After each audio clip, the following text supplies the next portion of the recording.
I wanted to figure out how we can access this unconscious part of the brain. And it turns out when you have parasympathetic nervous system engagement, you can consciously go into the unconscious and begin to rewrite the scripts.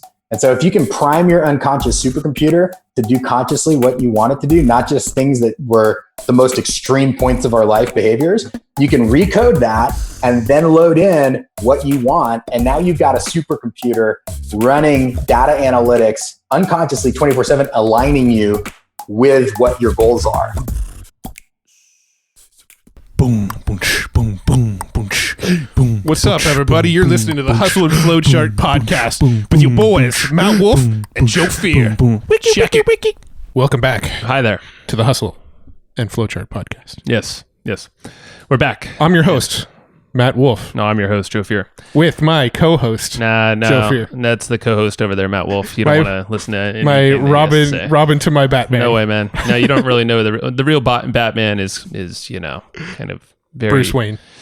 Well, yeah, but he's also very subtle with his real identity. So, I mean, I'm Batman and Bruce Wayne. Very subtle. Yeah. Well, I'm just telling you. I'm glad you kept the subtlety. Just you. All right, I'm the only person on earth who knows that so, Robin is really Batman. I didn't know. Interesting dynamic there. Interesting twist in the whole story. Boy wonder. Where's your cape? My cape? Yeah. Bruce Wayne doesn't wear a cape when he's Bruce right now? Or are you Batman or Robin? I don't know who you are anyway. I'm confused. I lost track of our metaphor. I know. Put a wrench in it when he said you're a Robin. Yeah. Good stuff. All right, so we're talking about weed, cannabis. Oh, yeah. Yes, it grows like a weed. Hence the name, I think. Right? Yeah. That's wait. With this episode is with Will Kleidon of Ojai Energetics. Correct. And this is such a fascinating conversation. We didn't want it to end. We already have plans to have him back for a round 2, possibly around 3. Yeah. Possibly around 3. But yeah, we talk about like. Basically we talk about how like the cannabis plants are grown, like all of the sort of I'm already forgetting some of the terminology. Well, I would say the bigger picture is just like how freaking crazy the plant is and all the usages of it. How much use it is. Yeah. And the fact that Will is like spearheading this entire ripple effect using the cannabis plant. Mm-hmm. He's identified this like a long time ago. He's been studying this like crazy, as you will hear, because he is a bank of knowledge. He's probably the most knowledgeable person I've ever talked to in my life on the topic of cannabis. Right. And you speak to everyone. Everyone. No, but my dealer down the street. Oh, wow. You still keep it illegal even though it's legal here. I know. You're just like, I like the rush. Yeah. I like to feel like alleys it's illegal. and weird people. No. So Will has literally been studying this stuff for a long time and is connected with people in Silicon Valley, investors, has an insane amount of patents of the usages of cannabis, and he lists out a bunch of it. I mean, he's working with craft beer companies, big companies in Canada. He's working with freaking battery, to make batteries from cannabis. Jets, electric jets. There's the impacts of farming in the world, and just people with PTSD, veterans building houses out of houses. Hemp. Yeah, I mean, he holds the patents on, if not all of those, most of those. Yeah. Because and he even said it, and this is something from a video I heard. I was gonna say it too, but it's he's playing chess when other people in this industry are playing checkers. Yeah, he's thinking 5 moves ahead when everybody's just looking at their next move. Insane, and he has this interesting pattern recognition, which he gives some really cool resources around. And I feel like this interview could be split up into 5 or 6 sections of tangents. Yeah, so if you've ever been curious about what's capable with cannabis plants, how they're grown, the science behind it, what they're actually doing in your body when you take them. How do there's so much little nuggets of wisdom in this thing. I've always sort of, not always, but I've kind of been a bit of a CBD skeptic, where I'll take CBD and I'm like, I don't know if it's really doing anything. I can't really tell. And so we got into that discussion. He kind of talked about how you could tell and what it should do on your body and things like that. We also, I mean, if you're somebody who likes to indulge on the more THC side from time to time, we talked about how to get rid of the high when you don't want it anymore. If you are high or you're too high, how do you get rid of it? Within like 30 seconds. Within like 30 seconds. Yeah. And that is actually a topic of conversation. And he has like literally something that you can do to get rid of the high like almost instantly. It's insane. So Will is, so Ojai Energetics, and you know, Will was introduced to us by Lisa Beyer, who was on the show recently. She came to our mastermind in Orlando earlier this year. Just amazing person in general and PR strategist. Also, you know, Dan from Brain FM. You know, we had him on the podcast. He credited so much to Will as well. And Lisa works with Will also at Ojai. And then, you know, we have Stephen Kotler coming on the show pretty soon, and we talk about Stephen in this episode. Also working with Will. So I mean, like, the guy is he's doing things everywhere, and they all say like Will is the man. Yeah, and you're gonna find that out pretty dang soon. He is probably one of the most intelligent people on the topic on the planet. Like he's up there. He also set up a special link, so if you're interested in checking out any of his CBD products, go to hustleandflowchart.com/CBD. We're setting up like a nice little redirect there so that it'll get you to where you could find out more about his products. And we've Lisa and Will were super gracious to share with us some of those products. So we were able to freaking try them out, and they're completely unique and different from anything else out there. So check it out, hustleandflowchart.com/CBD. And also get the notes. Get the notes. Sue, you're probably gonna have a great time doing these notes because of the amount of words, the amount of science and long big words that I'm gonna listen back to this episode and probably Google some of the words that he said, because I just kind of nodded and was like, the right Birkenstyles. Yeah, but the way he describes it, though, it's still very easy to understand what it means in the context. But if you want to go nerd out, definitely. But I am going to go nerd out and Google some of the words that he was talking about, because some of it went a little over my head, but I got the general concept of what he was explaining. So get the notes, though, for sure. Hustleandflowchart.com/comp, hustleandflowchart.com/comp, and then, you know, get the CBD thing too while you're at it, /CBD on another URL. Yeah. You're going to get all done up, and I think you're going to be see how this connects with so many things right now in life and in the world. So, Will. Wow. All right. On that note, let's go chat with Will. Will, we're live. What's happening, man? We're in San Diego. Yeah. Nice. Just answer your question. You're up in Ojai, right? Yeah. Obviously with the name, but you're still there too. That's good. Yeah, I am. Yeah. Ojai's a crazy place, man. I've only been there, I think, once or twice, but just like, it's such a hidden little thing in the hills, it feels like, you know? And yeah, you drive past it a bunch. Yeah. And on the 101 going to like Santa Barbara. And then when you finally detour, it's full slice of paradise. Oh yeah, man. Nice. That's I've never been there. It's total retreat country right there. Yeah. Yeah. Nice. Yeah. Do you guys have like a big facility up there, or you know, what does your operation look like?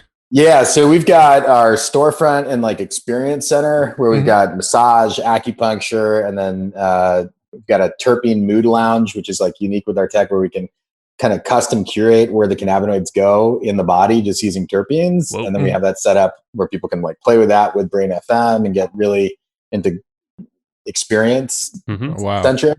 And then we manufacture in Nevada, and then majority of the team's in the LA area. So we're going to build out our main office in El Segundo. Nice. And I know you source from Colorado, I believe, right?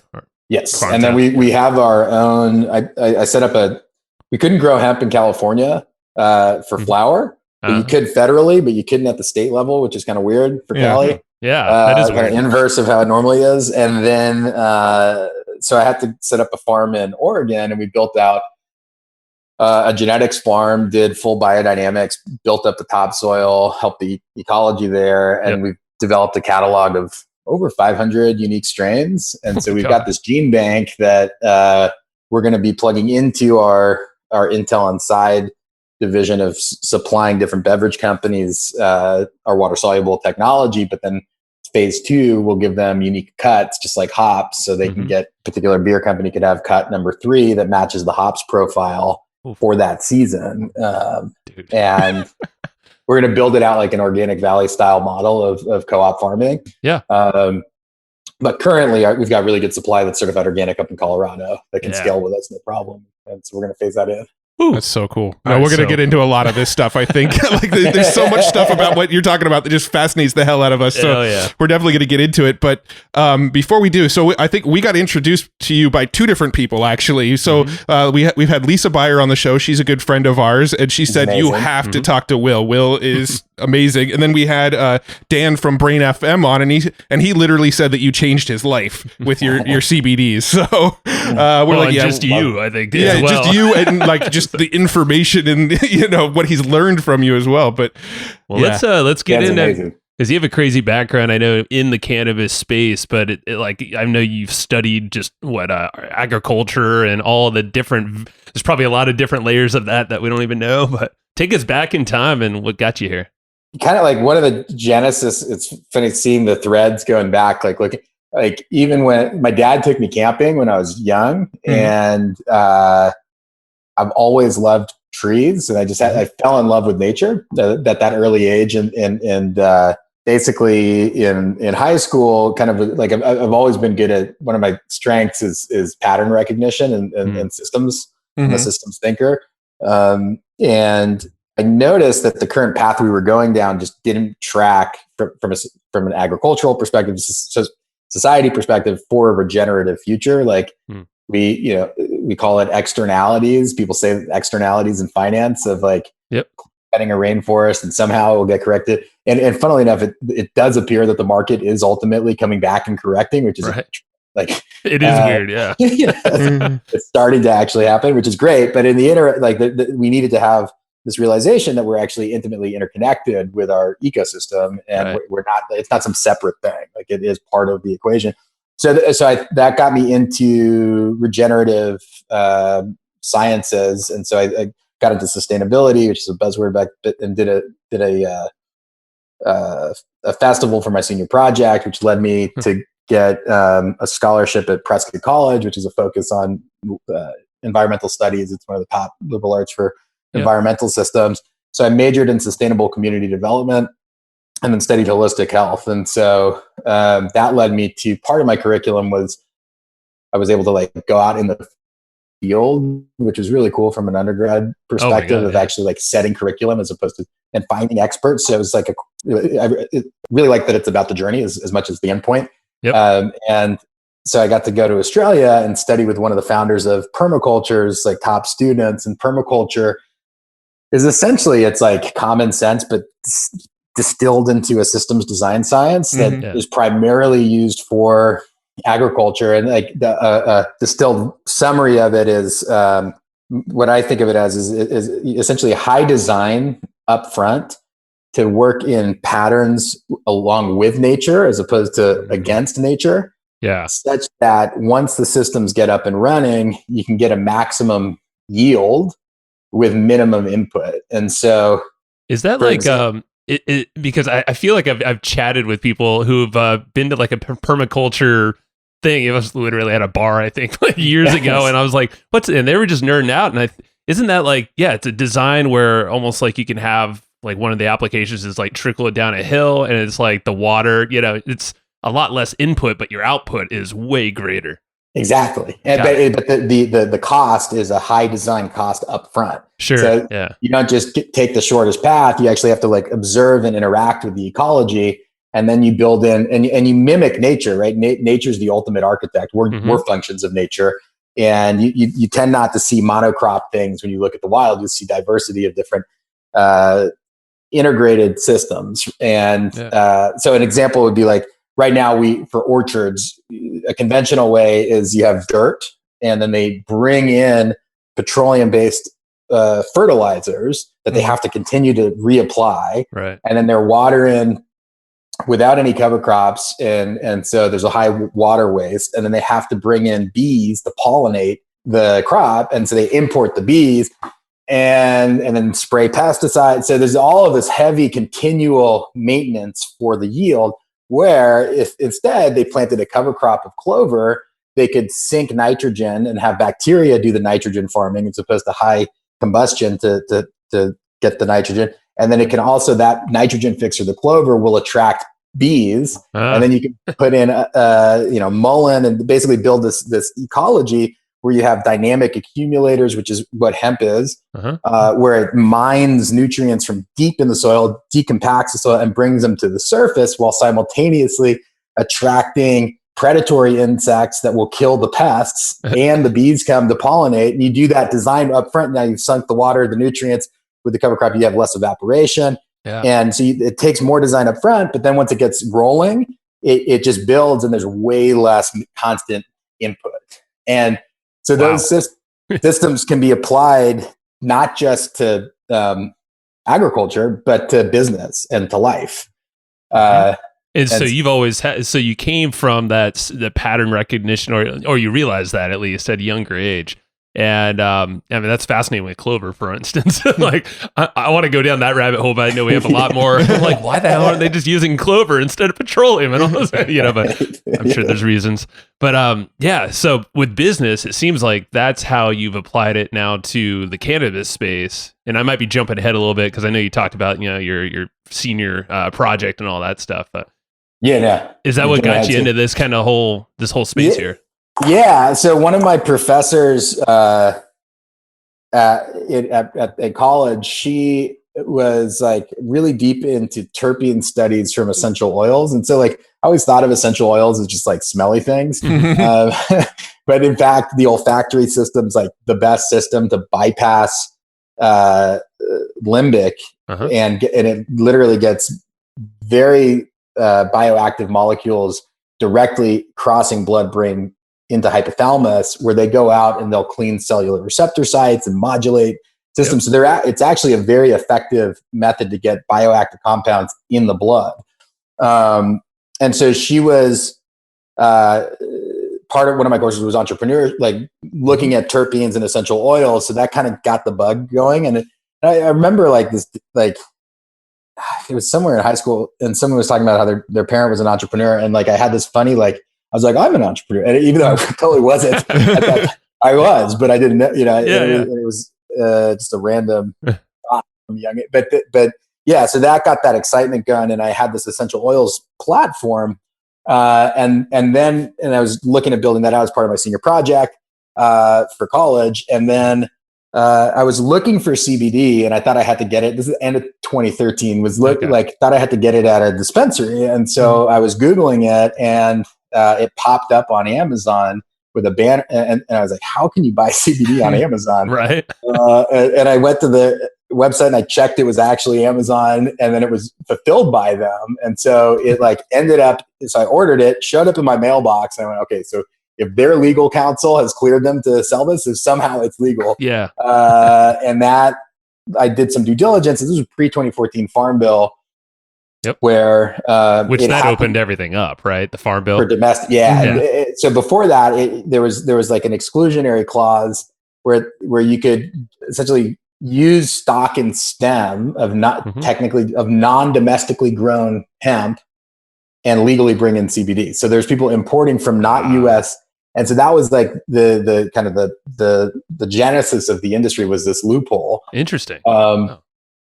And so I looked at the product that I had, and it was filled with synthetics, and there's no C of A, and I had no idea what was in it. And turns out that would have been, it was from Chinese industrial hemp. And so hemp is a great dynamic accumulator, and so it can actually be used to clean soil like exceptionally effectively. So if you have a toxic soil, it will bring up the heavy metals and bring it into the plant. You don't ever want to eat that plant. Hell no. Right? So, I know there's other ones like cucumbers, I think, or another one. There's certain plants that, they just absorb all the heavy metals, and it's like, stay away unless it's organic. And unless and then we can use it in an integrative system to like clean up toxic. In fact, Chernobyl, there's pockets of test studies showing how it can actually pull up radioactive particles and sequester them. Oh my God. There's a lot to do with hemp beyond the nutrient side. And so that product actually would have tested as like EPA toxic sludge, the heavy metal content. And so I thought, well, someone's got to be making a clean product, and no one was at that point. So that was the impetus. Yep. And people were like, yo, you shouldn't, integrate the essential oils. And I just had this funny intuition that they were somehow going to be important. And it turns out with cannabis, it's a very unique plant in such that it's the most diverse terpene producing plant. So you can have one that smells like a citrus grows, another one smells like a diesel engine, and another one pine forest, but it doesn't produce any unique terpenes. It produces terpenes that other plants produce. And the only unique terpene that's ever been discovered is actually from hash, that like traditional methods that has been generated essentially in through the Silk Road for thousands of years. It's one of the oldest vegetables cultivated. Wow.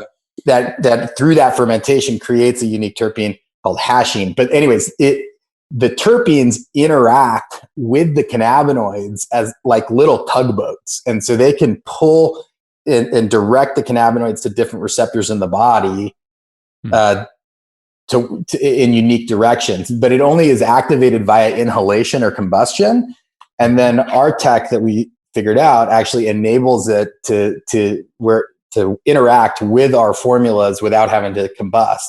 And so we can have, using essential oils, custom curated mood on demand, just using different terpenes. That's what Lisa told us. Remember that? She was like, if you want to freaking just combine everything together, she was like, throw on Brain FM, like the Focus, get a peppermint, and then use Ojai, the tincture, and then just go to town like you're going to be in the zone flow state. Exactly. No, and it works. When you say terpenes, so terpenes are essentially like the things that give the sort of different plants their sort of smell and taste and also, isn't it what kind of impacts the effects it gives you too? Don't different terpenes impact the effects, or how do you define it? How do you define terpenes? Yes, so terpenes are volatile organic they're fat soluble compounds, and they are so in lemon and citrus, limonene gives the unique citrus smell. Pinene gives pine its unique smell. Linalool gives lavender and then in lavender, it's not just a single terpene. it's a whole entourage of different terpenes at different levels, but there's primary, Gotcha. terpenes in the forefront. So terpenes aren't something that's unique to just cannabis. For some reason in my head, I was thinking terpenes was like a unique thing to cannabis. Yeah. So what's unique with cannabis and terpenes is that the terpenes directly interact specifically with cannabinoids. And so if you take terpenes with other compounds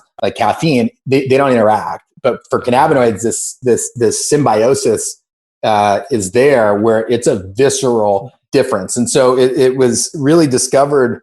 I was walking one day in like 2015 and I was in flow, and I just had this image of and I was wondering why from a THC side, why do some strains cause someone to be sedated and other strains cause someone to be very creative and vastly different experiences. And I was looking at the analytics of the different cannabinoids, and they were basically the same. Like they're not that much variance at all, if any. But what was different was the terpene profiles. And so I had this flash of terpenes looking like little tugboats or bioredders and pulling them and guiding them to different spots of cannabinoid receptors in the body.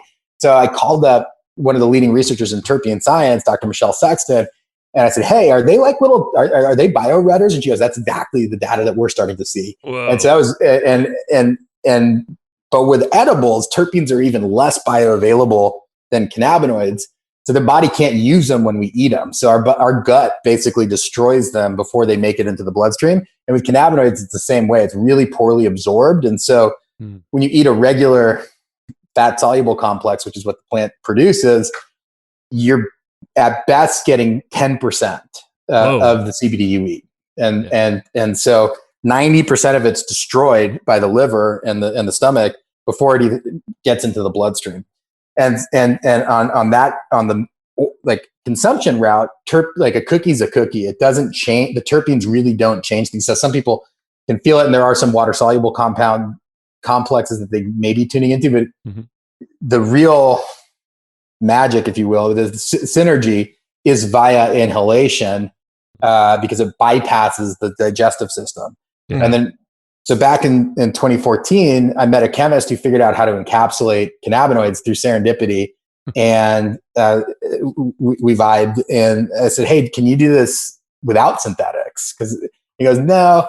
And then we were like, okay, let's crack that code. And we did. It took a while, but we figured out how to encapsulate and solubilize cannabinoids using only certified organic plants. Whoa. Nice. Nice. And at that point, I made the decision to go and patent this technology. And I grew up in the Bay Area, and I knew that Wilson Sonsini was like the IP top shop on the planet. Right. And, Yeah.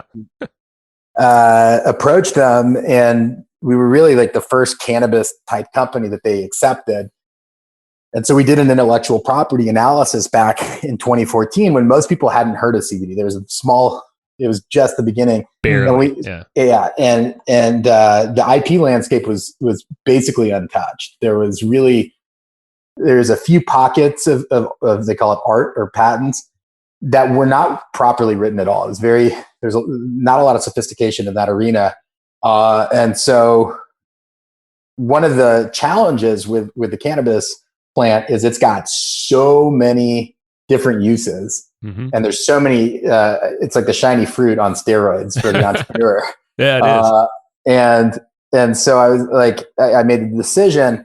I saw the trend of the market. I was like, this space is going to be explosive. Let's play chess and not checkers in the category.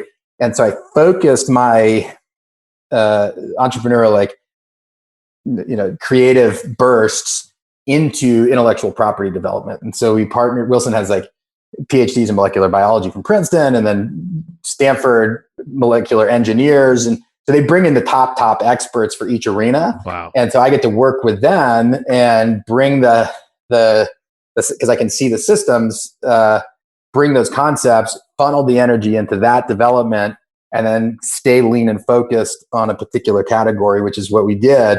And so for the past half decade, we've been building out this robust intellectual property portfolio. So at the parent co, we are an IP holding co, and then our tech is used, or a sliver of the tech that we have is used in our consumer division, which is to deliver the most effective and science-backed formulations of cannabinoids possible. And then simultaneously, we built it as the Intel Inside model so that other companies wanting to use our technology, we power them and just produce essentially a single widget and give it to the gorillas in each category and let them do the heavy lifting for the marketing side, and then carrying our bug of OE, support them with the science, and then that builds consumer awareness, and it creates a symbiotic system which feeds awareness to our consumer brand, and that's our core focus. That's like a permaculture principle, right? We let the existing ecology do the lifting, but then integrate it into it. That breeds feedback into our consumer brand. That's right. Yeah, it's a whole network effect, and then you're just tapping into these existing systems. You made a system of your own as well. You're just fused them together, and then freaking all you got to do is just focus on a really solid core product, and then making sure your relationships are solid. Yeah, I was going to ask about the marketing of it, but that's so smart because obviously when it comes to marketing things like CBD, there's been some roadblocks. Facebook and Google and the advertising platforms don't want to touch it yet. So the way you approached it though is brilliant. You guys get to just focus on the science and the creativity and the innovation, and let the marketers be marketers. Exactly. I love it. It's fun because it's similar to like the mycelial web of where we can connect and bring the science, and then we have our genetics division and give them the best in class, right, core offering, and then they do their expertise, and we have a symbiotic system where we're all winning. And ultimately, like something that I believe that we're on a planet. One of my heroes is Buckminster Fuller. And ultimately, I think we're dealing with a systems design issue when it comes to resources. We know now that there's more than enough resource for everyone to be thriving. And it's really a design management problem. And ultimately it's good to critique, but at the end of the day, how can we mobilize where all ships can rise and synthesize the next iteration of development, as humans, we're just part of nature. And so I was like, where else do we see these like population blooms that are rapid, that seem to be parasitic in the overall ecology, just consume, and yet simultaneously, right, we've got indigenous cultures who have maintained this sense of connectivity and wisdom that is finally starting to come back into the fold, and in all of us, we have this. There is ultimately, I believe, most people are good. There's very limited not good people, right?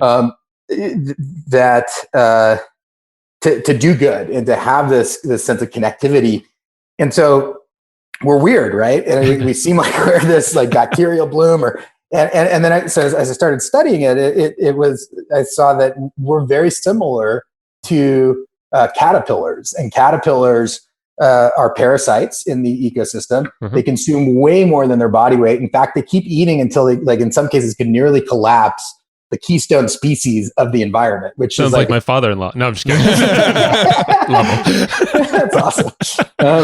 That the keystone like keeps the whole ecology together. So if you lose the keystone, you lose the ecosystem. And so like it's intense, right? I mean, they take it to near systemic collapse, and then it's got they break. There's like an impetus, and they go into a cocoon, and they break down into a mush inside the chrysalis, and they maintain the old immune system. They contain the cells in there are carrying the immune system of the caterpillar. And if we look at this as a metaphor, it's like the operating system or dominant paradigm.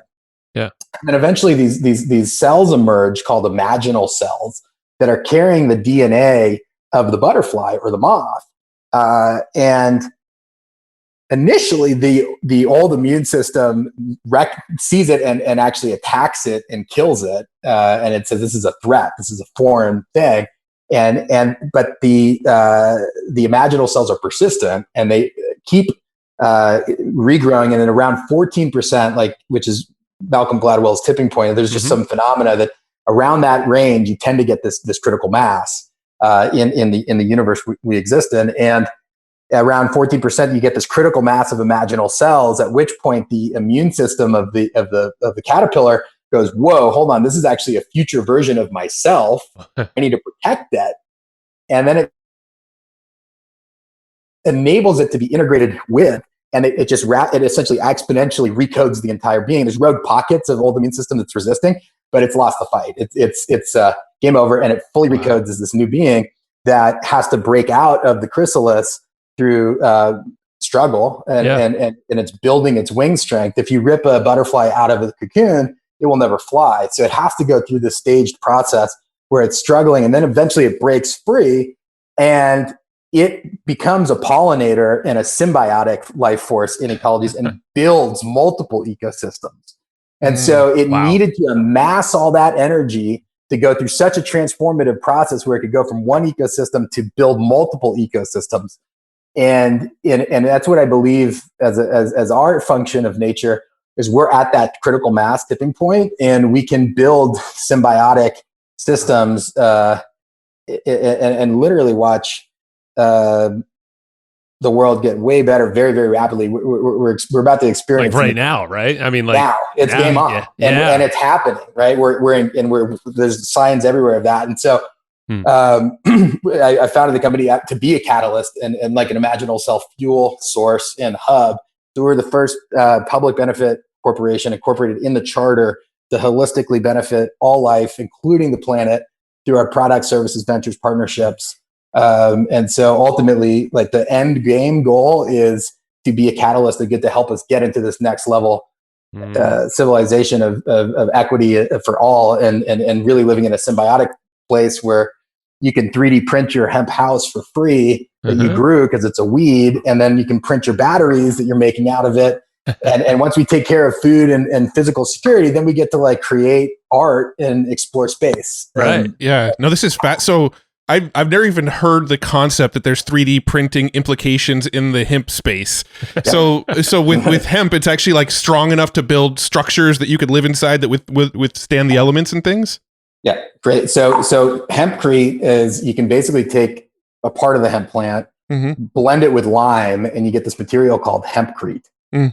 And there's actually a concrete shortage on the planet right now. I heard about this. Yeah. Right? And people are like, go in the middle of the night bulldozing sand from beaches and stealing sand because there's just a sand shortage. Well, I know there's like even around our neighborhood, there's these big, there's a golf course that went under and sold to a sand mining company, and everyone's like up in arms, but like it's probably because of that right there. It's expensive right now. It's crazy expensive, and it's not renewable in many ways. And so it does not, hempcrete in and of itself, the one downside is it's not structurally bearing.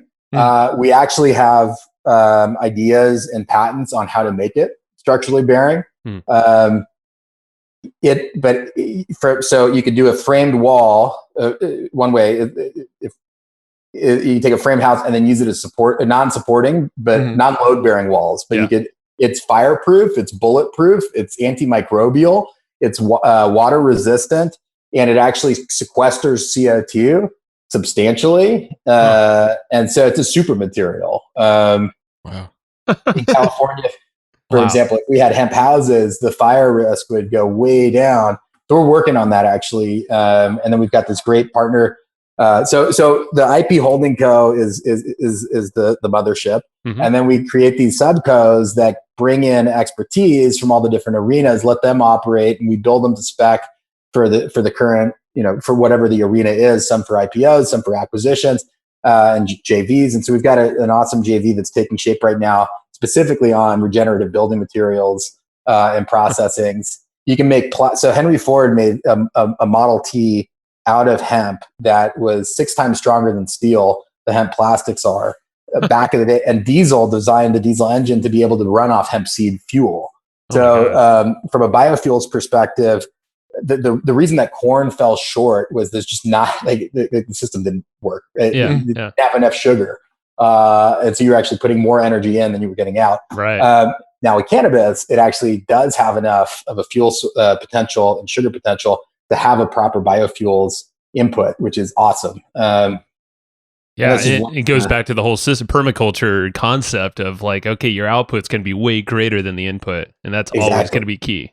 Yeah. Exactly, and it's another design principle in permaculture is like stacking functions, and that was part of, like, when I was studying permaculture, like I looked at hemp from a utility perspective, and it's very unique. It's bizarre. It's got this there's over 50,000 products that you can generate from one plant that's very easy to grow for the most part. And you can stack all these functions. So another thing is so from the part that you would make like the hempcrete from, that's one part of the stock.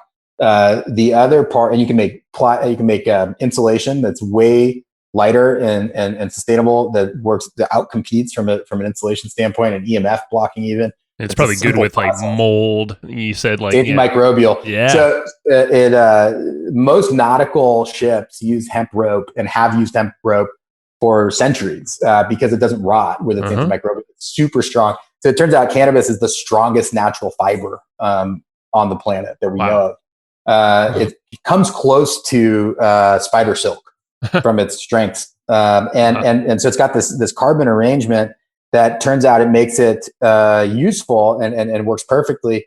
That we've seen at low scale, these people figured out how to make supercapacitors that were outperforming graphene in terms of its energy storage potential.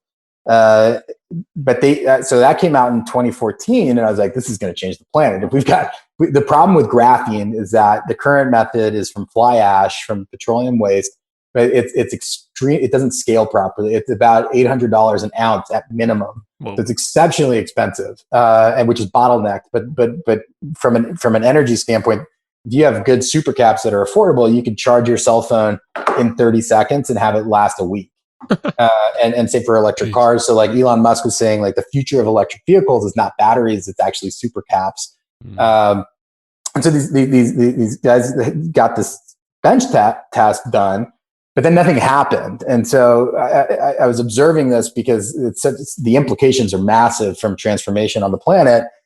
And so then I was like randomly in a bar in Texas, and there's I don't know if you remember Jet Smarter, this company. Oh yeah. So, Are they not around anymore? I do remember that though. They became they got bought, completely changed the model because their model didn't make any sense. When I joined, it was one time like $9,000 fee for the year, and you had unlimited flights on G4s. Yeah, you're like, I do remember. We talked about we that. were actually looking into that at one time. There was just nothing in our area. We're like, damn. Yeah, it only went to specific cities, and if you didn't go to some of those cities, it didn't really make a lot of sense. Yeah, exactly. And then so you had like LA to Miami, LA to New York, and then the principle of the empty legs made sense, right? Like if one happens to pop up, I was like, okay, I can see how that model works. Yeah. But these are regular chartered flights. Right. I remember this one flight where we like look at it and we're like, this makes absolutely no sense. Someone's flown over. Let's take advantage of it now. Well, we got it. Yeah, we were like, okay. And we're like, don't say anything. Right. But then, I realized, like, from an efficiency standpoint, it was great. And I didn't like the environmental impact. And so I was like, I was really thinking about that. And so I caught an empty leg to Dallas, had some meetings, and I was at this bar, and everyone had name tags on, and they were so I asked the person next to me, I was like, what's the convention? He's like, oh, it's the biggest aerospace convention. I said, oh, that's fascinating. He's like, what do you do? He's like, well, I'm an engineer of jets. I said, oh, that's amazing. I was like, so I was just thinking about this, why don't we have electric jets? And he's like, well, the batteries would be too heavy to have a proper jet. The amount of energy needed, it doesn't stack. I said, okay, so if we 3D printed graphene supercaps into the fuselage, could you have an electric jet? And he goes, 100% you could. And I was like, okay, so the reason we don't is because fly ash is too expensive. He goes, you nailed it. I was like, thank you. So I called up Wilson Sonsini. I was like, hey, here's the art that was generated. Why isn't it working? There's a problem here. And then also, did they do a utility process? Because I've got some inventions that I think would be very useful. And they cross-checked. They didn't do any utility. They brought in a PhD from Stanford in battery technology. And he looked at it and he goes, you could never bring this tech past scale. That's why it hasn't gone anywhere. I said, well, can we figure it out? And he goes, yeah. And so we figured out how to scale up graphene level performance of supercaps from hemp of a different part of the plant. And we actually brought it to Lawrence Berkeley Labs, the national labs of energy, like the best. It's like the second highest concentration of Nobel laureates in the world, I believe. And they looked at it and they were like, oh my goodness. The lead guy was like, we could use this for the monorail. And I was like, yes. Hell yeah. He got stoked. I was like, this is amazing. And so we're in Credo with that. So they believe that we're going to be doing the whole battery of testing to see how it scales. But from the good thing is physics are physics. And so theoretically, like if it checks out, it's not like a new cutting edge model. It's pretty much the same as it's always been. And so they're confident it's going to scale up. And they believe between 8 to 12 months, we should have full commercial scale capacity of these super caps. Holy crap. Which is crazy. I'm just hearing you. I mean, obviously you have the pattern recognition. You have the background of knowing how to spot a problem or an inefficiency. Yep. But then you also have this extra drive where you're just like, wait, hold on. You say it's not possible, but like, let's figure it out. Like, yes. How do you do that, or like, do you do that with everything, or do you just know it when you see enough patterns, I guess, stacked? You're just like, all right, someone's got to figure this out. It's got to be possible. Yeah, I've been mental models. I've been training myself, and so like the more mental models I upload, there's a book called Super Thinking, which is amazing. Okay. It just has all of these mental models that you can learn, and then once you start using the mental models as a base when you come across a problem, the pathways become much more obvious. So I'm getting better. It's a skill. And yeah, I've always loved puzzles. So like if so, and then I'm also a bit of a rebel. And so like if someone says it can't be done, like it just drives me to like, I don't like that phrase. Right? Yeah. We're weird. Like we don't have superpowers in terms of like, we can't shapeshift, right? But we somehow like looked at a bird and then managed to make a steel object fly. It's crazy. And so yeah, I mean, you just had that motivation, you combine it with mental models, and then you have your back. Like, obviously everyone can do this in their own skill set, it's like you start somewhere with that you're just probably genuinely curious in, and then you stack it up with mental models, and then pattern recognition. I guess give us like some of the would pattern recognition go with the mental models thing, or are they 100%? It is. Yeah. So systems thinking is like, I mean, it's worth like, we don't get taught it. And so some people just are more systems oriented. Like I am not good at like, I can see how things should fit down to like the nuts and bolts, but I'm not the one to get into the nitty gritty. Right. Like, that's just not my strength. And so, but anyone can apply it. It's just ultimately, particularly if you're, so I think the real hack there is flow state. Because our brains are pattern recognition machines. That's what that's the biology of a human, right? Yeah. We're good at seeing stuff, figuring it out, and adapting. And so our unconscious mind is a supercomputer. It's an organic supercomputer that is analyzing, I believe, make sure this is right, approximately 30 billion bits of data per second. Right. Insane amounts of information. And at best, our conscious, where we live and our personality is, prefrontal cortex, is about 30 seconds. 30 billion seconds. It's like nothing. And it's not that, yeah, exactly. So basically, we've got a supercomputer, quantum supercomputer versus an old punch card machine computing model, right? It does like not unconscious, equate. Yeah. It doesn't, like, it wins every time. And so ultimately it drives the show. And so I'm also passionate about like helping people heal and what trauma is essentially it's a fixed action network that that when we go through a trauma, a serious event, our unconscious pushes record and it locks into place everything that was operating that enabled us to live and not break mentally. And so it's actually this mechanism. And so it makes sense from when we had saber-toothed tigers and like our lifespan was pretty limited to always have, like, you check the bush and there's no saber-toothed tiger, but then you hear the rustle of the wind, you know it's not there. It's still better to, on the odds, to run anyways. Yeah. Right. Yeah. And so it makes sense why we have this mechanism, but it's also kind of a sick joke because it runs the show, it pushes record, and consciously we can't access it. So all trauma is just a set of tapes with no one home. And then, we've experienced it where we're like, oh, I'm never going to do that again. And what's part of the sick joke is like, we just primed the mechanism by thinking about it, and blood flow just went to that region of the brain that actually sets us up to replicate it. And then you get hijacked, blood flow leaves that part of the brain where we live, and the unconscious kicks in and it runs the game. And so that's trauma. And so I wanted to figure out how we can access this unconscious part of the brain. And it turns out when you have parasympathetic nervous system engagement, you can consciously go into the unconscious and begin to rewrite the scripts. And so if you can prime your unconscious supercomputer to do consciously what you want it to do, not just things that were the most extreme points of our life behaviors, you can recode that and then load in what you want. And now you've got a supercomputer running data analytics unconsciously 24/7, aligning you with what your goals are. And so I found, for me, the best method was a particular lineage of EFT called Pro EFT.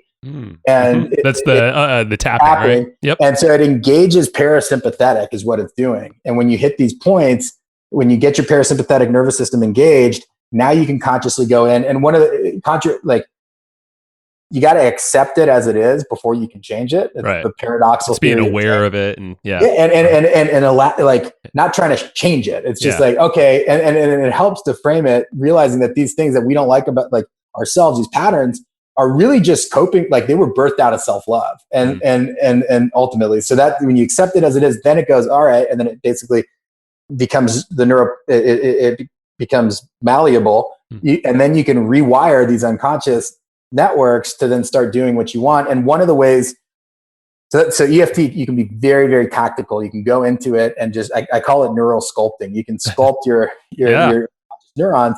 And it turns out the endocannabinoid system is responsible for regulating homeostatic balance for the entire body. And so people with what that means is that it's like the conductor of the body's symphony of parts. It's the supercomputer that's monitoring, including our brain, but literally every system of the body, from digestive to skeletal, cardiovascular, respiratory. The whole unit is regulated and monitored by the endocannabinoid system. And we artificially cut our nutrient source of the system by prohibiting cannabis in the 30s. All of our ancestors had regular access and intake of cannabinoids for millennia. We know at the beginning of agricultural from hunter-gatherer in China is when it was documented as a cultivated crop.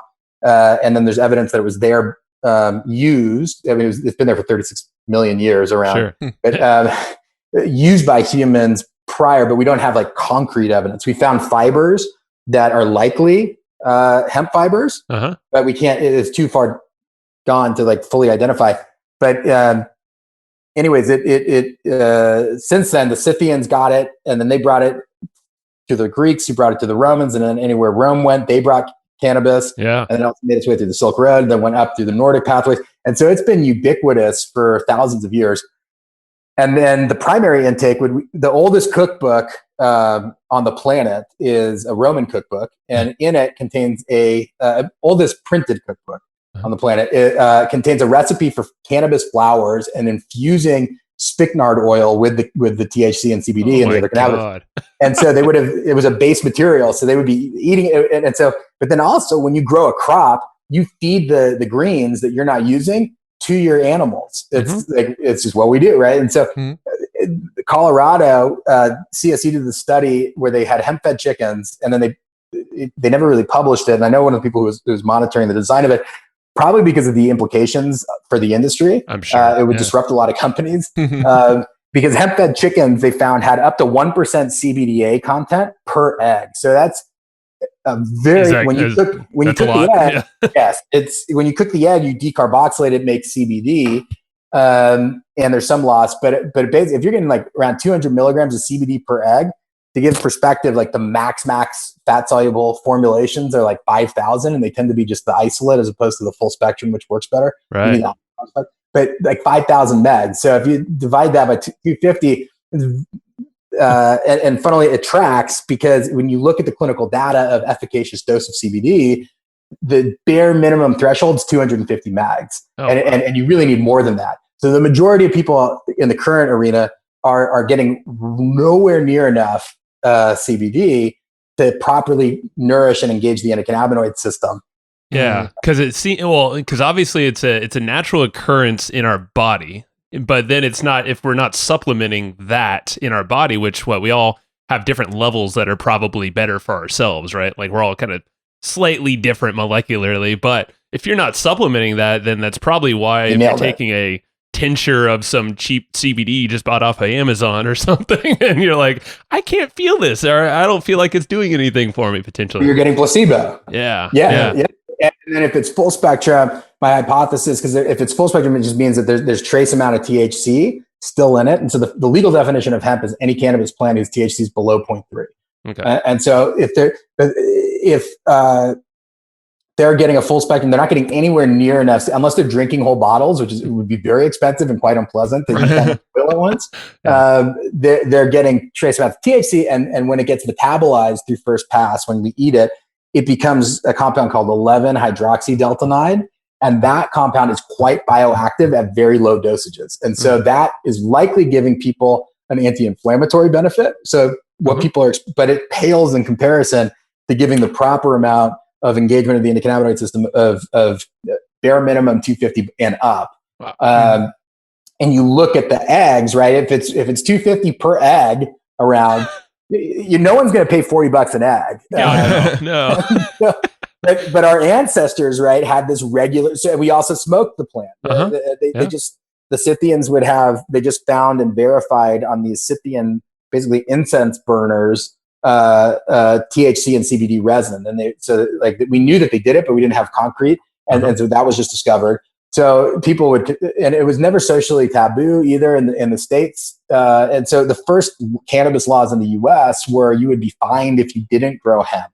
And it was only, the first flag was made out of hemp. And then they talked about, the founding fathers were in correspondence talking about planting in India hemp, which is indica, which would have been high THC and higher CBD at that point, but not for fiber. So there was a distinction of fiber varietals, which would have been higher CBD, but which would more so be fed to the chickens, and then the higher THC varietals that would have been used for likely smoking. We don't have direct evidence here, but we know other cultures, and then also eating. And it was definitely part of the pharmacopoeia of usage of tinctures. And then in fact, we found if you look up hashish candy, it's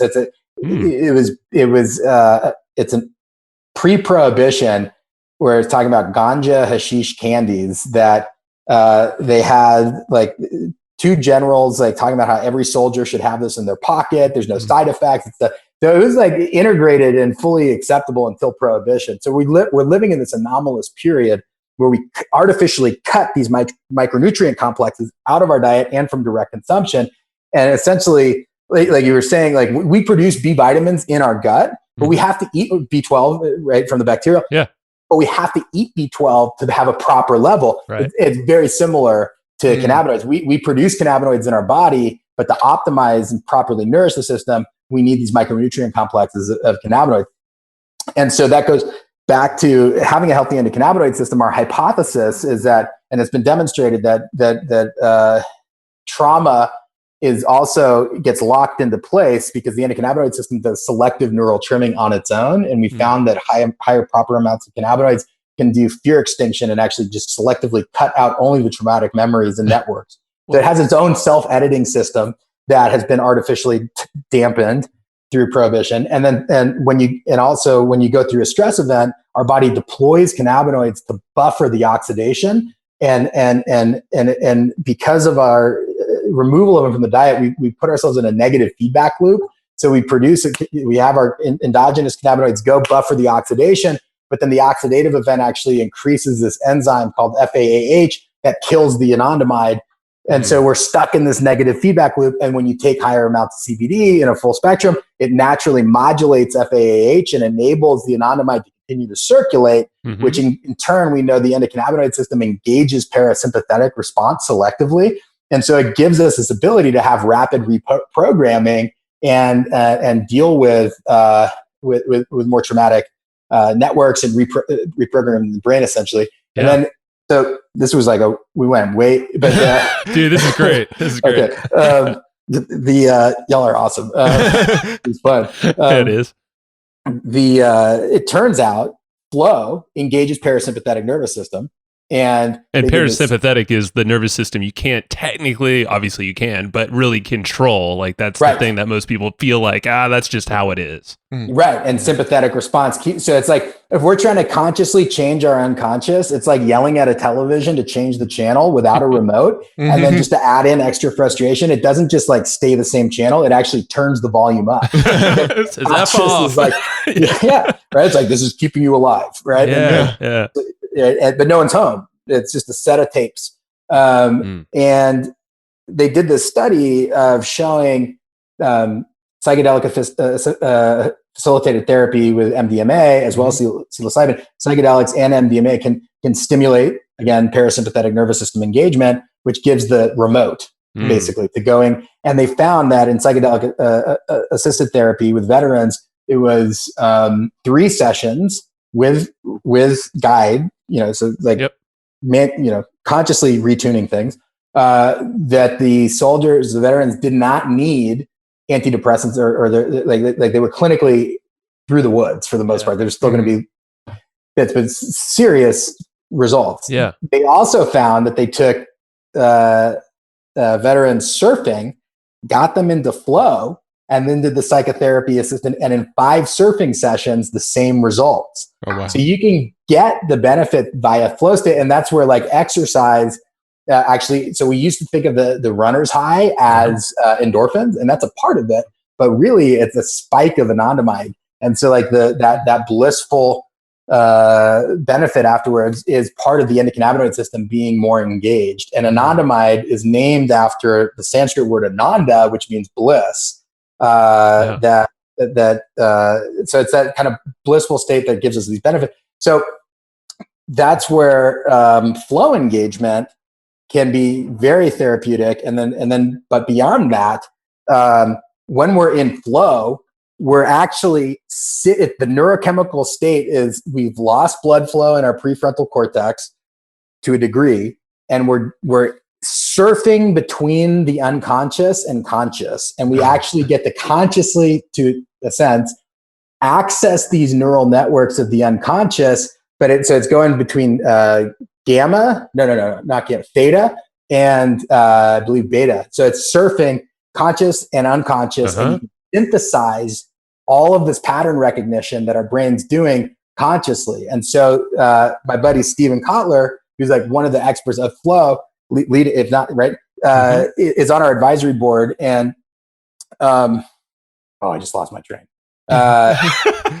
Well, you're talking about flow. Yeah. And so they did these studies on executives. Deloitte looked at executives in flow state, and the same executive. So they looked at performance, and 2 days of work of the executive in flow was the equivalent of 5 days of work of the same executive out of flow. I read that. I remember. Right? I think I read that from Steven. Yeah, his email list or something. I was like, what? It was interesting. We're supposed to... Go ahead. Go and continue your thought. It's insane. That's a huge performance increase. And that's where from accessing pattern recognition, the best thing we can do is to prime ourselves to get into flow.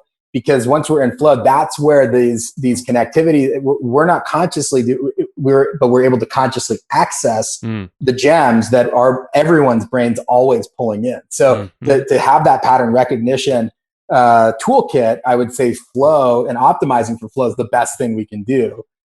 Yeah. What you were going to say is, Steven Kotler, we were actually supposed to record with him earlier today. He had to reschedule. So no way. Like in a couple weeks. He was booked to be on the show, literally the interview right before you, but he had to reschedule last minute. So we're interviewing him in like 2 weeks. But I meant to be talking to him at 4, but he had to reschedule. So, so his excuse must be legit. It's legit. It's all good. Go, Steven. So I wanted to ask a little bit more about CBD specifically. Is there any way to know like if the CBD you're taking is working for you? Because I've used like different CBDs over the years. I have some Ojai energetics right now. And for me, I've almost felt like, is it a placebo? Is it doing something for me? Like I can't ever really tell if I'm getting any benefits from using CBD. So I'm curious what your take is on that. Yeah. So I'd say, okay. So from like a checklist perspective, like number one, if it's fat soluble, you're really not, unless you're getting 200, you need about 250 milligrams bare minimum, but more data kicks in around 500 meg and up to really get, that's where the data shows that you're getting like real clinical response. So if it's like fat soluble, you're going to have a really hard time getting an active non-placebo / that anti-inflammatory benefit of the Delta 9 if it's in there response. Then from a topical perspective, though, fat soluble formulations work great. So you can using it topically for like if you just worked out and you're sore, the fat soluble complexes work really well. But in terms of that doesn't make it into the bloodstream, and it doesn't nourish our endocannabinoid system systemically that way. So it's got to be solubilized or combusted. So if you have a vape of it, it will work. You're going to get much better bioavailability. But what we figured out with our tech is we can get the immediate absorption bioavailability enhancement where you can get an active dose that you'll actually feel with a couple droppers and less. Now, our bodies, think of our endocannabinoid system as like an engine that's been idled.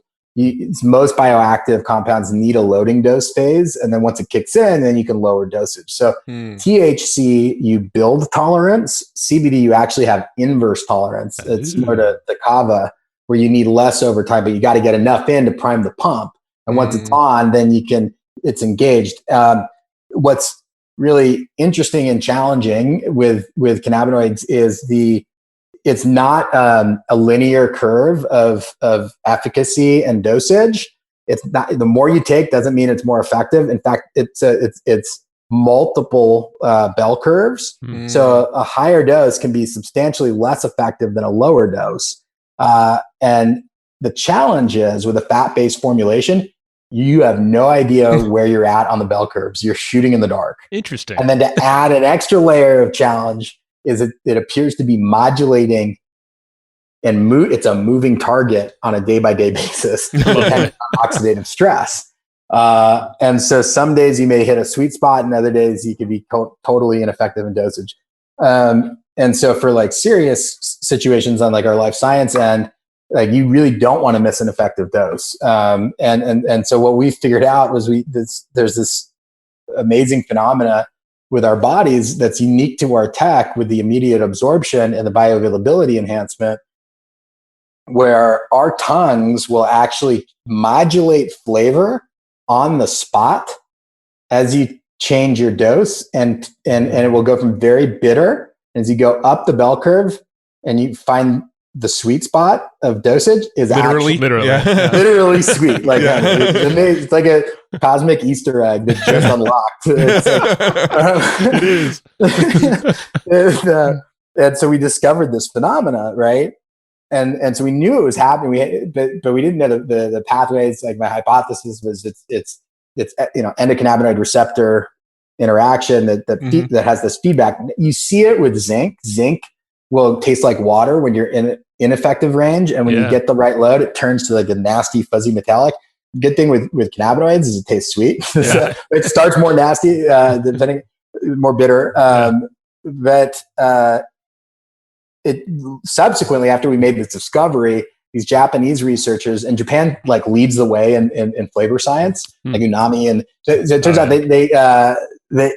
this paper came out, and one of our practitioners said that these researchers discovered that the endocannabinoid system causes selective sweet modulation of the tongue.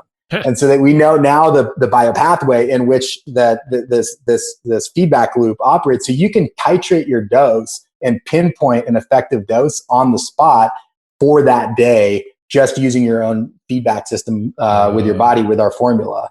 And so if you don't get a response on the first sweet spot, and it's going to be very, very sweet. If it's half sweet, half bitter, you're halfway up or halfway down a bell curve. You don't know. So it's going to be some efficaciousness, but not like proper engagement. And it's really important to prime the system enough on the first, and then after that, you can kind of, if you don't want to play with dosage of flavor, you can ride the laws of average, and some days hit it and some days not. But you want them on. And what's fascinating is the endocannabinoid system works in like triage. So it's monitoring every system of the body. And it determines which system is most in need of cannabinoids, and will deploy to that system and then just run through the triage checklist. And so most people, top of the list is nervous system. And then funnily enough, we discovered, and it makes sense, is the eyes. The optic system tends to be targeted on the top of the chain. Where, right, when in the age of saber tooths, you lose your vision, you're done. You're done. It makes sense. It's a top priority. But if you take it and it's sweet, and then you've got something going on that it didn't take care of, and that within like a minute with our formula, it tends to be less. If you go to the second sweet spot, it will go back to bitter again, and then back up to sweet. The second sweet spot, majority of the time, what we consciously think is the number one thing, it's on the list. And so that's a hack of like. So you're basically going far enough to like, hold on, I still got to get to this thing, whatever this thing I feel off, like I'm foggy or something like that, or just I feel like shit somehow. It's like, all right, it's gonna hit it eventually. Gotta ride another. Majority of the time, the second bell curve, it's on that list if it's not on the first one. And so it could basically like we could have just like had did a marathon. Now, if you did a marathon, I'm confident that the first sweet spot is going to take care of the. It should. It's typical, right? Unless something really is going on with you.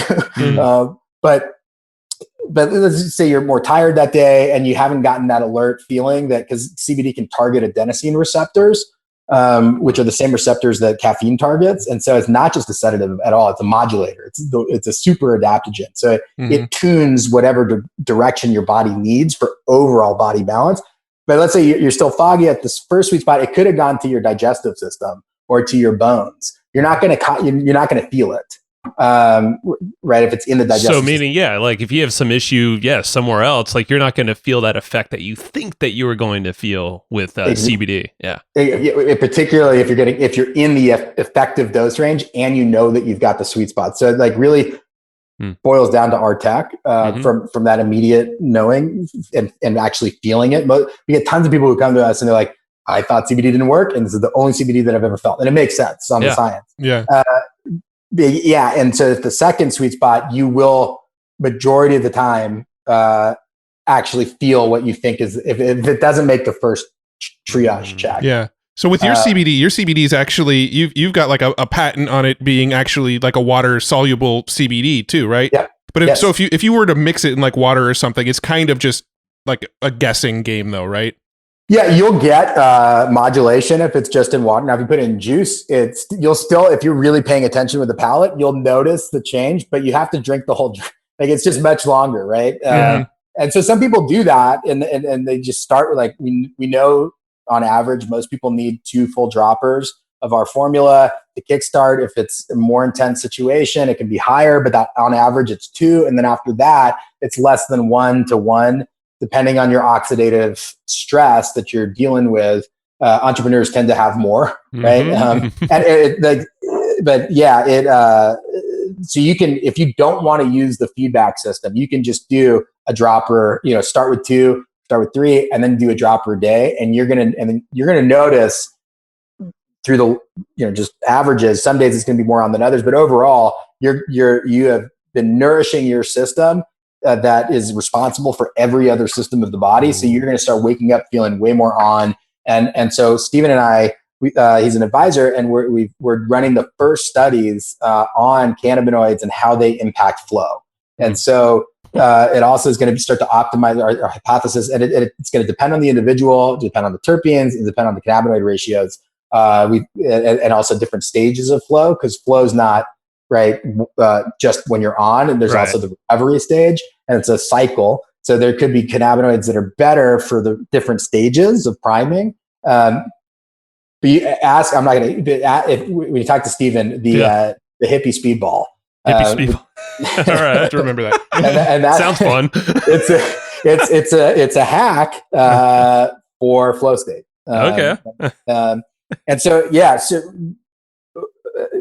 doing it that way is like less than ideal if you're not fine tuning. But if you don't want to do that, you can just do it that way, and you'll notice, particularly like if you stop taking it, and it depends on the individual, like what's going on, right? Yeah. So some cases it's going to be very notable very, very quickly, and others it could be if you're like. So one thing that's interesting is that there are different, like you mentioning, different levels of endocannabinoid system optimization innately in different people. So some people are much better at producing cannabinoids and regulating it than others. Yeah. And what I found is if they get sweet right away and they've never had it before, I can ask them on the spot. I'll say, so I imagine you sleep well? And they'll say, yep. You're not in pain often? Nope. And you probably don't get sick very much. And they're like, yep, nailed it. And so that is an indicator that they are naturally like abnormally effective at producing cannabinoids. They still can benefit from them. So those people may not notice it as much if they're like in their zone, but they will notice that they're sleeping better, they're focusing better, all those things. But whereas other people, if it's like a real notable need, and ultimately, I believe every human from a nutrient perspective actually needs dietary intake of regular consumption of cannabinoids, and particularly because we're in the modern era and we're dealing with more oxidative stress responses than any other period, right? Like you used to have these again, the saber tooths, right? You're chilling and you're hunter gatherer. So you like worked really hard for 8 hours, but then you're just kicking it by the fire. And all of a sudden a predator shows up. Now you got a stress event bounce, but then you go back to this kind of homeostatic calmness. Whereas when we go to hunter gatherer to agricultural, now you've got a massive uptick of oxidative stress. There's more disease, there's more work needed. And so oxidative stress levels rose. And a leading hypothesis of why did groups go from hunter-gatherer into agricultural would be fishing. So if you found a stream, you could stay in one spot and get a constant food source. But the technology needed to fish was a net. And so that invention of a net is one of the likely reasons of how we went into agricultural. Now, cannabis was used for nets, and we know in the beginning of agricultural, it was being used for nets. So there's a high likelihood that it was the driver that brought us into agricultural. Now, with that oxidative stress uptick, you feed the cannabinoids, they were eating it. And so like in the Yellow Emperor's book, cannabis is one of the 3 great treasures. It was one of the prime herbs. You go to Ayurveda, that's the region where cannabis kind of moved from. It's one of the great treasure herbs as well. And so it was known as like, this is an ultimate. And now that area tended to have higher THC varietals. Yeah. But there was going to be a higher CBD balance. And then simultaneously the fiber side would have been present. And so that would be fed to the animals. So the people were eating the cannabinoids that Everybody way. had the fuel. Yeah. You got it. And so the oxidative, so on that one, we can say, we don't know, right? Certainly, but that it was a catalyst that drove a shift of society, and simultaneously within it contained the micronutrient complex to fuel our endocannabinoid system to maintain homeostatic balance in the new stress environment that it created. Mm-hmm. That's another permaculture principle, is like within the problem is the solution. And so it's reframing how you're looking at problems to find that solution. Now we go to the next like iteration. It was the technology that led us to use nautical. So the term canvas is, the etymology of canvas is cannabis.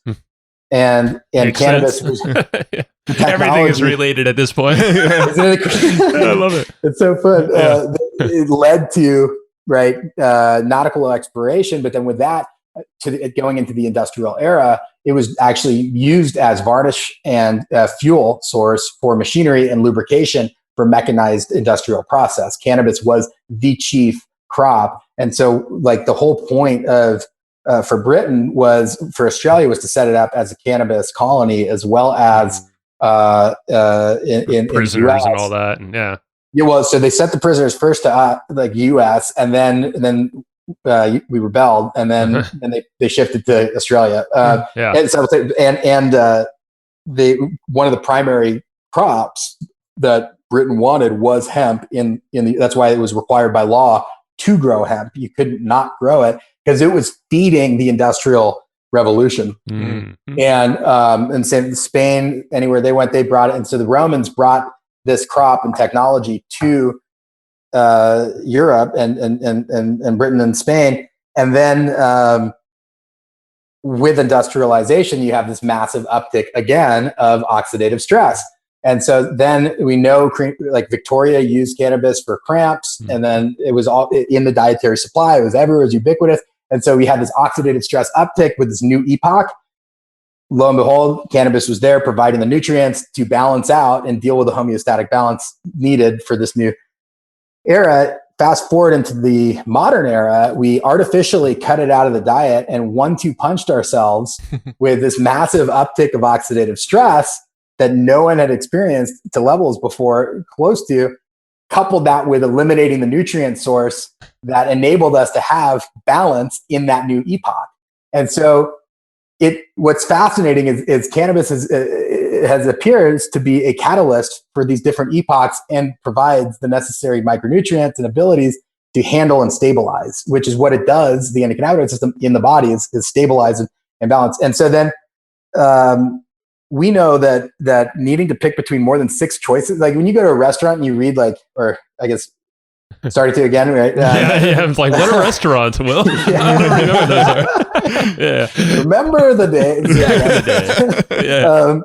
You look at it's like these massive menus, and you're like, oh man, you get that. It's the paralysis of choice or whatever it is. Yeah. Yes, and they've studied that if we have to pick more than 6 options, you have a notable oxidative stress uptick in the body. It's like quite intense, and it actually increases FAAH, the enzyme that destroys anandamide. So we know, like, if that's a notable oxidative stressor that we deal with, think about how many times in a day you're dealing with an oxidative event.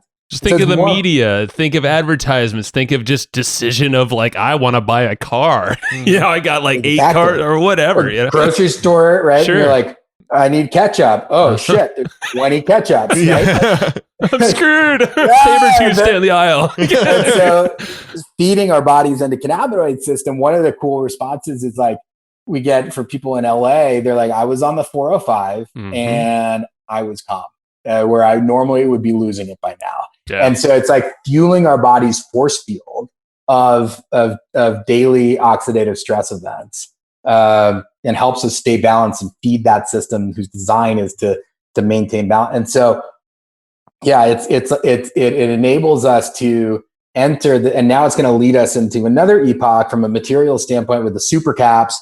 And essentially it's going to catalyze our ability to be able to completely replace, for the most part, and it will take time, obviously, but petroleum, and get into a symbiotic, regenerative, non-toxic, thoroughly balancing and abundant ecology and system for living, while simultaneously enabling us in the age of information, not get stuck in negative feedback loops, instead go into positive feedback loops and synthesize. And it's a crazy plant. We need it, man, more than ever right now. The planet needs it, I call it the imaginal cell food. It is, man. This is fascinating. Yeah. I mean, there's still so many topics that I want to go down, but maybe we'll have you back on another time. Bring Steven in there at the same time. Yeah. One thing that I am curious about, and this could be the sort of last little rabbit hole we go down, is so when it comes to THC, right? Yes. From my understanding, you can actually use CBD to sort of counteract the effects of THC if you went a little too far with the THC. Is that like proven to be true so far? Yeah. Yes, to a degree. For if you so THC binds to two known receptors in the brain. One is called CB1. The other, which is what our anandamide binds to naturally, and also a serotonin receptor called 5-HT2A, which is the psychedelic receptor. So that's where cannabis, the CB1 is the stoned effect. And the psychedelic component of cannabis is the serotonin agonization. CBD binds to a different site of the serotonin receptor and shuts it down. And so it blocks the psychedelic component, but you're still going to be stoned. But it's also got its anxiolytic effects, so it's calming. So it definitely helps bring you down a bit. Now, we figured out the other part of the antidote, and it's a compound called pregnenolone that our brain produces. It's like the master hormone of our body. Pregnenolone binds to CB1 the way that CBD does to 5-HT2A and shuts it down. So we figured out the challenge was pregnenolone doesn't get into the brain easily. With our encapsulation technology, we can get it right into the brain. So the combination of CBD and pregnenolone is the antidote to THC intoxication. We've got the patent issued on that, and our formula of current form, 5 minutes, you're sober. Oh, that's amazing. So, we were talking about like weed bars and stuff like that. It's like, well, that should always be a prerequisite. Like, it's like you could have bars like they have cigar bars now, where you go and you smoke with your friends, and before you leave, you take this pill or whatever it is, and you're good to go home. Wow.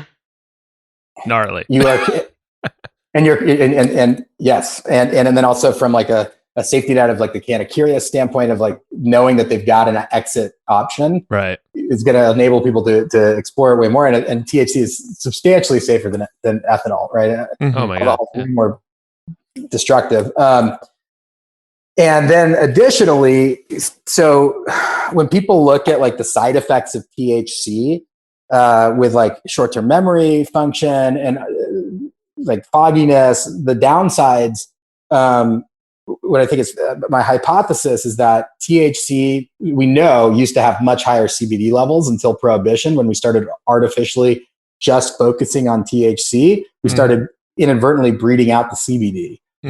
So old cannabis that, the Greeks and in the old days smoking had a higher CBD content, which in turn balanced it's because CBD increases anandamide, THC blocks anandamide from hitting CB1, and it throws us slightly out of homeostasis, which is the euphoriant and the high. But then there was this built-in, when we had the dietary intake back in the day of CBD, to then recalibrate the system. And so it would rebound. So my hypothesis is that the quote unquote negative effects that are basically nothing. Like you can't die from it. It's like the safest plant. Would have been less before Prohibition. And so if you can use CBD as an altitude enhancer, essentially, where if you have high THC, the next morning you can take CBD. It's going to recalibrate the anandamide and reset the endocannabinoid system in the brain, the CB1 receptors, and mitigate the fog and basically bring you back to balance. Jesus. And so you can use a cycle pathway to really optimize it with less negative effects. And so not only can it work as the antidote, but on a biorhythm standpoint, you can use it as a calibrator. And then funnily enough, if you take it right before, again, it's like with a tech or combustion, like that's the only way to get that immediate response and have proper bioavailability. If you preload with CBD, the anandamide agonizes the CB1 receptors, so it turns them on and basically makes them more primed for when the THC hits. You can use less THC and get more intoxicated. So you can use it to get to bring you down or to bring you up more. It's an altitude adjuster. And I've also heard of like it's of how you can kind of adjust the feeling of THC with CBD. So if it's like hyping you up, getting you a little bit too maybe too antsy or whatever, you could bring it down and kind of chill a little bit, but still have that euphoria and all that. Exactly. Yeah. Crazy. And it should we do another rabbit hole? But let's do it. If you've got the time, I mean, we've got another 20 minutes we could go if we need to. So just came out, DARPA funded $27 million to study psychedelics to make them not psychoactive. Oh, geez. Like there's benefit, right? They basically, they're like, we don't want to have inebriation of the soldiers, but we also want to have the ability to treat PTSD and depression. And I think there's a therapeutic benefit of the psychedelic experience that's being, and they got like flow will help too, but not everyone wants to go surfing 5 times.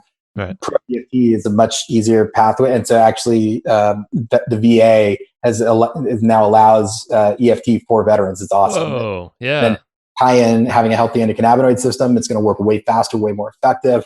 But we built these patents on combining cannabinoids with psychedelics, and so the same way that CBD shuts down THC on the serotonin receptor, the same receptor that psilocybin, DMT, LSD target, that gives the psychedelic edge, and but it doesn't stop activity at the 5-HT1 receptor, which is like, it has the antidepressant and these other therapeutic events. So you can combine them and essentially get a non-psychoactive or less psychedelic compound that still has the the antidepressant effects, and so we built the patents around that. And before, like, we knew there was benefits, but anyway, it seems like it could be the problem when you start playing with new compounds and you start changing things and modifying it chemically, particularly with the endocannabinoid system. It's a bad.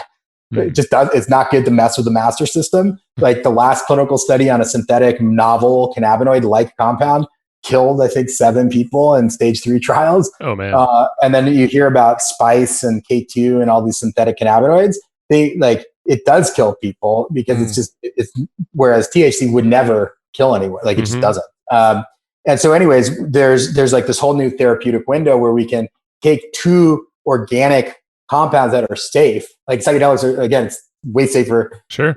But setting and all that. But essentially get these new pathways by combining them without the risk factor of modifying compounds. That's a whole arena that's going to be really fascinating to study.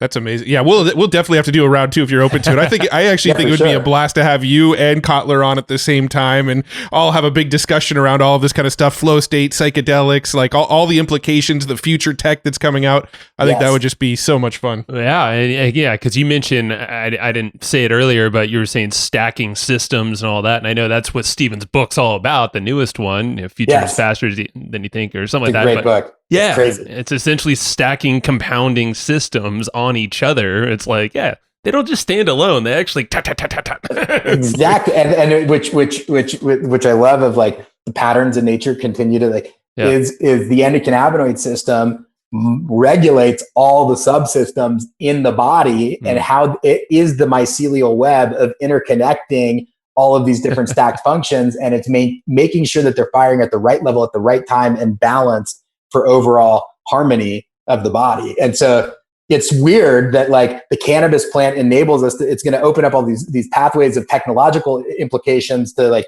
further and stabilize and integrate all these different systems and technologies. And it's doing it on a macro level and simultaneously doing it on an internal biological level.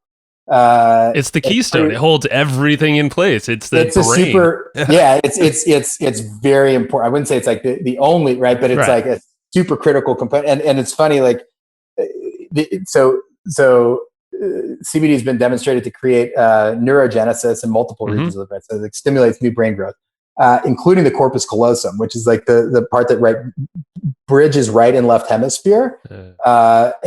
And Albert Einstein had like a really big corpus callosum, so he's able to integrate these systems more easily. And so CBD can enhance neurogenesis in that part of the brain, but it's selective. It does it for homeostasis. What's fascinating is like the only time that Mitch McConnell and Chuck Schumer were together, smiling and giggling, was on the hemp bill. And like, it actually like unified left and right, and it's a system. It's all about figuratively. It's such a wow, cool thing. And it really will. It has the ability for us to unify and come together and find balance and harmony. And it's a privilege to work with this plant, and like that's ultimately like, you know, we're stewards of it. We're going to be open sourcing when the time's right, and like it's a blast. It's brilliant, man. I mean, I love what you're doing and what you're bringing to the world, and you have luckily this whole web that no one else is really thinking of, or if they are, they don't have the resources or the push that you're doing to all these folks, like to do better and find solutions. And tell us really quick, because how people can get a hold of this stuff too. And so I know you set up a link, or you will. Yes. Yeah, for sure. So we'll have a full special offer just for your audience, and we'll hook it up with like epic deals and sweet, dude. So, do you have a link right now we could shout out, or we'll just link it up later?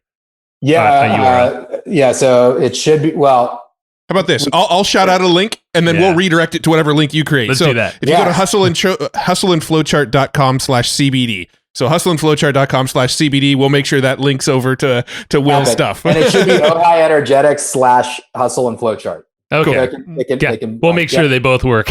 Yeah, exactly. Right on, man. Yeah. Y'all are epic. Dude, it's been great, and we just had the pleasure. I mean, the fact that we were able to try some of your stuff out, you know, Lisa, and I'm sure you coordinated and got us a package. I mean, thank you so much. Of course. If you have any questions or anything like on like different ways to play with it, you can put it in a bath.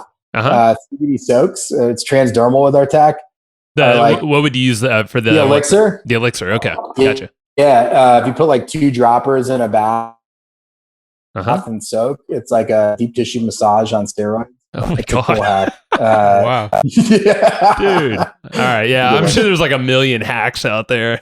Do you guys have a page or a resource thing that like says like here are all the cool hacks? We have like limited. We're going to keep developing. So nice. We've got the bathtub one, terpenes we talk about. Yeah, you can do the Brain FM thing combo with essential oils. Yeah. And you can if you don't want to go through the whole process of like going to the second sweet spot, you can basically use a terpene to bump to the top of the triage list where the cannabinoids go. So like if you're burning the wick at both ends and your body's like, I'm going to slow you down for recovery, and you're like, that's great, but I have to go do this thing. I don't have that bandwidth. You can smell the peppermint, and it will basically redirect the CBD to go to the adenosine receptors and give you focus and alertness. So that's the terpene is through the essential oils, and then hit it with a CBD, and then boom. All right. So you can choose your function to stack it to the top of the list as another hack. I follow you. Yep. Well, the double thing, like that's where I got to go, because I haven't gotten that far with it. So I'm like, ooh, there's more to be had with it. Yeah. Have you gotten it to fully sweet? Yes, but I haven't taken it past that. Yeah. You know, so and what's cool is like at a certain point, your body's just going to flush it out. Right. Like you can go up to the third sweet spot, the fourth, and all you're doing is just taking care of more systems on the list. Yeah. And that's the stacking, really, right? Like you just stack. And okay. I got some playing around to do there. Yeah. It's going to be fun. I got a little bit left. We'll get you. All right, Will. Y'all are legends. Thank you, man. hustleandflowchart.com/CBD. Go get Will's stuff. It's amazing. You have a whole bunch of stuff there for him. So thank you, brother. Thank you. Thanks so much for tuning into that episode. I hope you dug it. I know Joe and I dug it. I actually kicked Joe out of the room. He's not here right now because I wanted to tell you about a tool that I really, really dig. We use it in our business. We recommend it all the time. It's called Easy Webinar, and it's a tool that lets you do live webinars, automated webinars, hybrid webinars, and, pretty much any other kind of webinar if there are other kinds of webinars. But anyway, this tool is kind of like your all-in-one, do-it-all tool for anything webinar related. It's Easy Webinar. It's put out by a dude named Casey Zeman. He's been on the podcast. If you haven't listened to that episode, it's a killer episode. He's a really smart dude, but his software is amazing. It does everything. It's, the title tells you exactly what it does. It's an easy webinar platform. And we use this in our business to run automated webinars all the time. We don't do a lot of live webinars these days. We like to do the kind of automated webinars where somebody can register and then they can either watch it like 15 minutes later or they can watch it the next day, but it's just kind of always running. And it's a system that helps us make autopilot sales off of our webinars. Super cool tool. If you haven't tried it yet, it's an amazing tool. And Casey is actually hooking you up. He said for listeners of Hustle and Flowchart, I can't believe he's doing this, but he said for listeners of the Hustle and Flowchart podcast, he's giving 25% off of the membership to use Easy Webinar. It's already super, super inexpensive for what it does and all the cool features it has, but he's hooking you up with 25% off because you're a listener of Hustle and Flowchart. Go to easywebinar.com/hustle. That's where you can get that 25% off discount. That's easywebinar.com/hustle. It's a awesome tool. You're going to dig it. So just go grab it. Check it out. easywebinar.com/hustle. See ya. No, not see ya. You'll hear me in the next show. I don't know how to close these things. Go get Easy Webinar. Talk to you later. Thanks everybody for listening to this episode of the Hustle and Flowchart podcast. For taking the time to listen, we want to give you something a little bit special. Every single episode that we do, we actually have somebody on our team take notes. We basically have a Cliff's Notes version of every episode where you can go and find all of the tips and tactics that they laid out, all of the resources that they laid out, all the good stuff from this episode. We actually have a nice simple notes version that you can find on our website. So go to evergreenprofits.com, find this episode that you just listened to, and give us your email address and we'll send you the notes. Thanks for listening. Go get it. Wiki.